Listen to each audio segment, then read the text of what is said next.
Awganistanda Taliban dolandırıcılarının Amderiyanın suwunyň hasabyna gurýan kanaly Merkezi Aziýanyň, hususan da Türkmenistanyň we Özbekistanyň onsuz hem ýitileşýän suw üçinçilik meselesine oňoýsuz täsir edip biljekdigi duýdurulýar.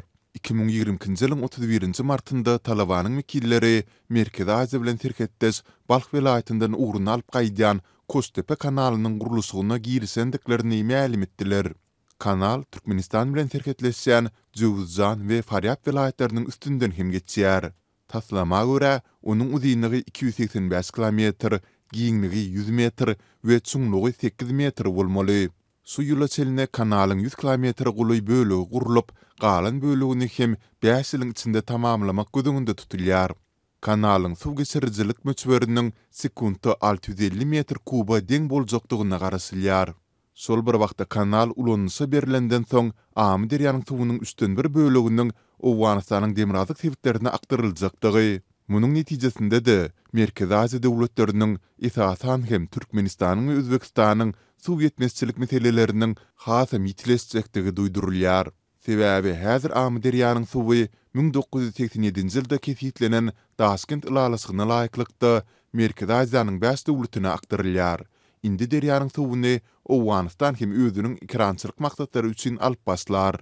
Öz göz başyny Hindus daglaryndan alyp gaýdan derýa Türkmenistanyň owu hojuluk pudugyny zerur suw seristileri bilen üpsün edýän esassy suw çeşmeleriniň biridir.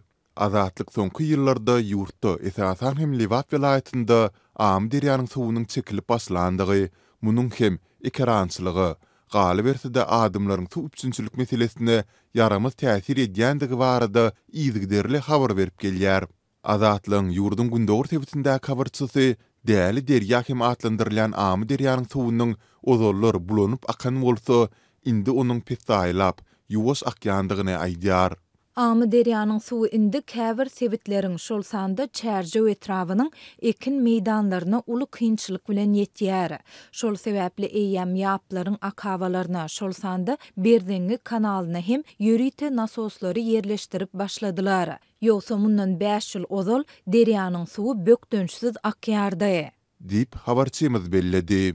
Ol yerli hünärmenleriň sözlerine salgylanyp, egerde Awganistandaky kanal dolu ulanışa berilse, onda diňe bir Livat welaýatynyň däl, eýse tutuş ýurdun ekin meýdanlaryna suwuň ýetmejekdigini aýtdy. Habarçymyzyň söhbetdeşi munyň netijesinde gündogur sebitleriň ýaşaýjylarynyň agy suw üçinçilik meselesiniň hem has ýitileşjekdigini duýdurdy.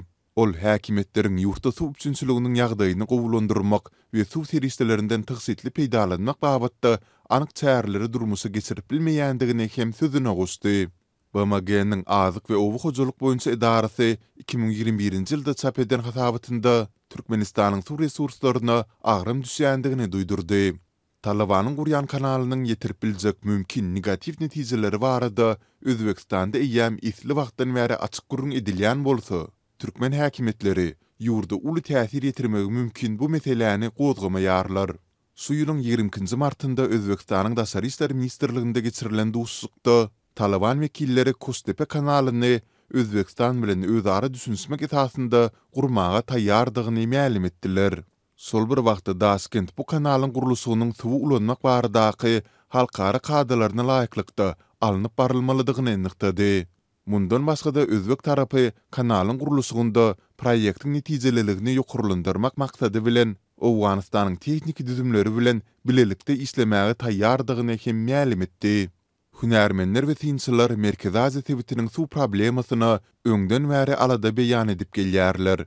Kimler Merkezi Aziýanyň suw problemasyny geljekde sebiti awanýan uly huplaryň hatarynda agzaýar. Kimler bolsa sebitiň suw ýetmezçiligi bilen bagly problemasynyň töweregindäki dowly suw uruşlary atlandyrýar.